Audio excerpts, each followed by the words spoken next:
When you hold a flagship smartphone in your hand, regardless of the logo stamped on its blast back, you are holding a piece of Samsung. You might be looking at an operating system designed in California, but the memory chips temporarily holding your apps, the storage module, saving your photos, and the vibrant OLED panel projecting the interface into your eyes were likely manufactured by a single sprawling industrial leviathan based in Suwon, South Korea. For the average consumer, Samsung is a brand that makes consumer electronics. It is the company that sells the Galaxy phone, the massive curved television in the living room, and the smart refrigerator in the kitchen. To the public, Samsung's story is one of a fierce competitor in the consumer electronics wars, a company that traded blows with Apple in the smartphone revolution and fought Sony for dominance in the living room. But this surface narrative is incomplete. It mistakes the tip of the spear for the entire army. Samsung did not rise to global dominance by telling the best story first. It did not conquer markets through sheer marketing brilliance or a singular focus on consumer design. It rose by building a subterranean, inescapable industrial capability. It built an engine so deep, so vertically integrated, and so essential that it allowed the company to compete in almost every critical layer of modern electronics simultaneously. To understand Samsung is not to understand a tech brand. It is to understand a sovereign industrial state and empire, where the final consumer product is merely the outermost layer of a massive, heavily fortified manufacturing stack. To see how this system was built, we have to strip away the sleek glass and metal of today's devices and look at the scorched earth from which this empire emerged. In the immediate aftermath of the Korean War in the 1950s, South Korea was one of the poorest nations on the planet. Its infrastructure was decimated, its economy was agrarian, and it possessed virtually no natural resources. There was no venture capital, no technological heritage, and no consumer market. In this environment, survival required a specific kind of corporate architecture. The government, desperate to rebuild the nation, initiated an aggressive policy of state-led, export-oriented industrialization. The state essentially partnered with a select group of ambitious businessmen, offering them cheap credit, protection from foreign competition, and massive infrastructure contracts on one strict condition: they had to achieve massive scale and export their way to foreign currency. This was the genesis of the Chaebol, the massive family-controlled conglomerates that would come to dominate the South Korean economy. And at the forefront of this movement was a man named Lee Byung-chul, the founder of Samsung. Lee did not start with microchips or televisions. He started in 1938 with a modest trading company dealing in dried fish, local groceries, and noodles. By the 1950s, he moved into sugar refining and textiles. The logic of the early Chaebol was not driven by product passion. It was driven by the raw mechanics of scale and capital accumulation. The strategy was simple but grueling. Enter an industry, use state-backed capital to build massive factories, undercut foreign competitors on price through sheer volume and cheap labor, capture market share, and then use those profits to enter the next, slightly more complex industry. It was an operating model of relentless forward momentum. Samsung moved from sugar to textiles, from textiles to heavy industry, from heavy industry to shipbuilding and chemicals. By the late 1960s, Lee Byung-chul made a calculated pivot that would alter the trajectory of global technology. He decided Samsung would enter the electronics industry. At the time, Samsung had no proprietary technology. They were starting from absolute zero. The initial strategy was purely transactional and heavily reliant on foreign partners. Samsung formed joint ventures with Japanese companies like Sanyo and NEC to manufacture cheap black and white televisions and simple household appliances. In these early decades, Samsung was entirely a high-volume, low-margin, original equipment manufacturer and OEM. They were the invisible hands building products that would often be sold under other companies' brand names or as the cheapest possible alternative on the shelf. They possessed no global prestige, no brand aura, and no pricing power. If a modern technology startup is built on a single brilliant software idea, the early Samsung was built on the exact opposite premise. It was built on the brute force mastery of the factory floor. The company's doctrine was not innovation, it was execution. They focused intensely on process engineering, supply chain logistics, and production yield. They learned how to build vast manufacturing complexes, how to import raw materials at scale, and how to operate assembly lines with military precision. They were quietly developing an industrial capacity that most Western companies were, at that exact same time, beginning to abandon. As American and European brands started to outsource their manufacturing to Asia to focus on design and marketing, the higher margin, intellectual layers of the business, Samsung was eagerly absorbing that outsourced labor. They realized something crucial. In the world of physical goods, he who controls the factory floor ultimately controls the destiny of the product. This deep structural advantage remained hidden beneath the surface of cheap generic televisions and microwaves. The world saw a budget manufacturer. But beneath that unglamorous exterior, Samsung was accumulating capital, engineering talent, and an unparalleled understanding of mass production. The stage was set for the most critical strategic gamble in the company's history. A gamble that would move Samsung from the absolute bottom of the electronics value chain to the foundational bedrock of the digital age. They were about to make the leap from assembling plastic shells to fabricating the microscopic brains inside them. In 1983, Lee Byung-chul, at the age of 73, made a decision that defied all conventional business logic of the era. He announced that Samsung would begin manufacturing DRAM dynamic random access memory chips. At the time, the semiconductor industry was an exclusive fortress guarded by American pioneers like Intel and Texas Instruments, and fiercely defended by Japanese behemoths like Toshiba and NEC behemoths like Toshiba and NEC. For a South Korean company known for cheap microwaves to enter the semiconductor space was considered industrial suicide. Semiconductor fabrication is arguably the most complex, unforgiving, and capital-intensive manufacturing process in human history. It requires billions of dollars in upfront investment before a single chip is produced. It demands microscopic precision, pristine clean rooms, and the financial stomach to survive brutal cyclical downturns. But Samsung possessed a weapon that its Western competitors did not: the structure of the Chaebol. Because Samsung was a conglomerate, it did not have to answer to the costly demands of impatient shareholders in the same way Western firms did. Lee Byung-chul could utilize the immense cash flows generated by Samsung's construction, chemical, and textile divisions to relentlessly cross-subsidize the bleeding edge of silicon research. They poured billions into building massive, state-of-the-art fabrication plants known as fabs long before they had the market share to justify them. This was the crystallization of their core operating philosophy: scale capacity first, control the manufacturing process entirely, and use that sheer volume to force your way up the value chain. They worked their engineers around the clock, famously keeping the lights on in their research facilities 24 hours a day. By 1992, less than a decade after their seemingly suicidal entry into the market, Samsung became the largest producer of memory chips in the world. They had outspent, outworked, and outlasted the established giants. This VIC-Fiend silicon was not just a new revenue stream, it fundamentally altered the DNA of the company. It taught Samsung that controlling the deepest, most difficult layers of the technological stack granted immense structural power. This realization led to the development of what can be described as stacked capability. Samsung did not stop at memory chips.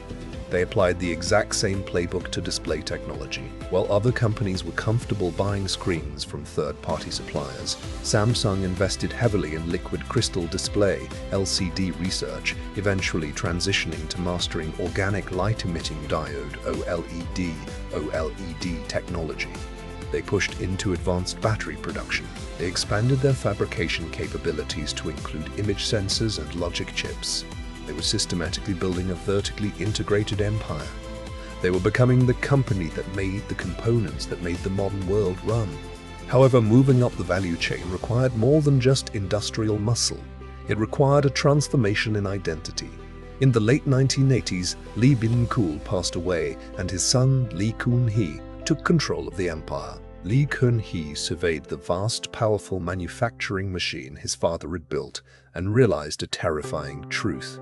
It was a machine optimized for volume, not for prestige. Samsung products were everywhere, but they were still perceived as second tier. They were the budget option. Lee Kun-hee understood that industrial capacity without brand equity is ultimately fragile. You can always be undercut by a newer, hungrier nation with cheaper labor. To truly dominate, the industrial engine had to serve a premium brand. In 1993, he initiated a radical internal revolution known as the New Management Initiative. He summoned his top executives to Frankfurt, Germany, and delivered a now legendary directive: change everything except your wife and kids. He demanded an immediate, uncompromising shift from quantity to quality. To prove his point, in a famous incident in 1995, after discovering a high defect rate in a batch of mobile phones, Lee ordered a massive bonfire in the courtyard of a Samsung factory. In front of thousands of weeping employees, the company burned and smashed an estimated $50 million worth of their own inventory.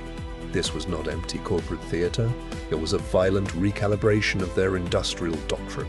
It signaled that the era of being a cheap OEM was over. The manufacturing system was no longer allowed to just produce volume, it had to produce excellence. The foundation had been laid. The factories were built. The components were mastered. Now the brand had to rise to match the capability. This combination world-class, vertically integrated manufacturing paired with a sudden, ruthless focus on premium quality created a monster. When the digital revolution accelerated into the smartphone era, most technology companies had to act as orchestrators. A company like Apple or Sony had to design a product and then source the memory from one company, the screen from another, and the battery from a third. They were dependent on the global supply chain. Samsung was the supply chain. When they decided to build the Galaxy line of smartphones, they did not have to negotiate with suppliers for the best OLED screens. They already owned the most advanced display factories on the planet. They did not have to worry about securing enough flash memory. They were the largest memory manufacturer in the world. They simply stacked their own proprietary capabilities on top of one another. The screen, the memory, the storage, the processor, the battery, all designed, fabricated, and assembled within the fortress of Samsung. This architectural advantage created an explosive asymmetry in the consumer market. When the smartphone wars truly began to accelerate in the early 2010s, competitors were constrained by the friction of external supply chains. If a rival wanted to experiment with a larger screen or a new type of memory, they had to convince third-party manufacturers to alter their production lines, negotiate pricing, and wait for shipping. Samsung faced no such friction. Because they owned the floor where the components were born, the feedback loop between their research scientists, their factory managers, and their consumer product designers was practically instantaneous. This is the era when Samsung was frequently criticized as a fast follower, a company that seemingly copied the innovations of others. But this critique entirely misses the point of their underlying machinery. They did not need to invent the concept of the smartphone, they simply needed to point their industrial artillery at it. Their structural setup allowed them to prototype, manufacture, and distribute new iterations at a speed that paralyzed the competition. They could release a dizzying array of models across every possible price tier and screen size, blanketing the global market in a way a design-constrained company never could. They were stress-testing the market in real time, using their factories as an ultimate competitive weapon. But the most profound demonstration of Samsung's hidden system is not found in the success of the Galaxy smartphone. It is found, somewhat ironically, in the success of their greatest rival, Apple. For years, the public narrative was consumed by the brutal, headline-grabbing rivalry between Apple and Samsung. They sued each other across multiple continents over patent infringements and design copying. To the average consumer, it was a binary war for global supremacy. Yet, beneath the courtroom drama and the aggressive marketing campaigns, a fundamentally different reality was operating in the shadows. Apple, the master of design and branding, is a fabless company. They do not own the factories that make their physical products. When Apple needed hundreds of millions of the most advanced, highest quality components to build the iPhone, there was only one company on Earth capable of supplying them at the required scale and precision: Samsung. Decoded's inescapable theory. For years, inside the very devices that were dismantling Samsung's market share in the premium tier, beat the industrial heart of Samsung. When Apple introduced the iPhone X, its most revolutionary feature was the stunning OLED display. The sole supplier capable of producing those screens in the hundreds of millions, Samsung Display. This is the ultimate genius of the stacked capability model. Samsung had built a system so deep and so essential that they managed to profit immensely from their own biggest competitor. They were playing a game of multi-dimensional chess. On the surface, in the consumer electronics arena, there were gladiators fighting for the loyalty of the user. But deeper down in the foundational layer of the industry, they were the ones selling the swords and shields to the entire Colosseum. If the Galaxy phone won a cycle, Samsung profited. If the iPhone won a cycle, Samsung still profited. When a user buys a Chinese smartphone brand that undercuts the Galaxy on price, there is a high probability that the memory or the camera sensor inside that budget device was fabricated in a Samsung facility. They had structured their empire so that they were effectively hedging their bets against the volatility of consumer tastes. This operating model extends far beyond smartphones. Walk into a modern electronics store and look at the vast walls of television screens. For over a decade and a half, Samsung has maintained a staggering dominance in the global TV market. Again, the public assumes this is due to clever marketing or attractive bezel designs. In reality, it is the exact same industrial doctrine at work. Televisions, once essentially analog boxes of glass and wire, have transformed into massive flat-panel computers. And who is best positioned to dominate an industry that requires the world's most advanced display panels seamlessly integrated with complex logic and memory chips? The company that manufactures those precise components at an unprecedented global scale. Their dominance in home appliances, refrigerators, washing machines, smart home ecosystems follows the same trajectory as every object in our homes becomes smart, demanding integrated chips, sensors, and screens. Samsung's deep industrial engine allows them to absorb and dominate these categories with terrifying efficiency. They are not fighting a product war, they are fighting an infrastructure war. This level of integration creates a moat so wide and so deep that it is nearly impossible for new entrants to cross. A startup can write a revolutionary piece of software in a garage in a matter of months. A brilliant designer can conceptualize a beautiful new consumer product over a weekend. But you cannot fake a $20 billion semiconductor fabrication plant. You cannot growth hack decades of accumulated metallurgical, chemical, and physical engineering knowledge. You cannot abruptly manifest a supply chain that employs hundreds of thousands of people and accounts for roughly 20% of South Korea's total gross domestic product.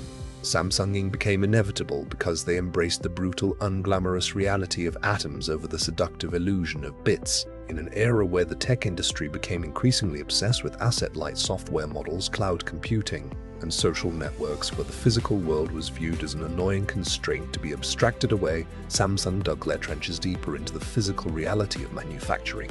They recognized that no matter how sophisticated the software becomes, it must always live on a physical substrate. The cloud is just someone else's computer, and that computer requires memory. The metaverse requires displays. Artificial intelligence requires massive computational power. By controlling the foundational hardware layer, Samsung ensured that no matter which way the technological winds shifted, the digital world would always require their factories to function. This brings us to the ultimate strategic lesson of the Samsung empire.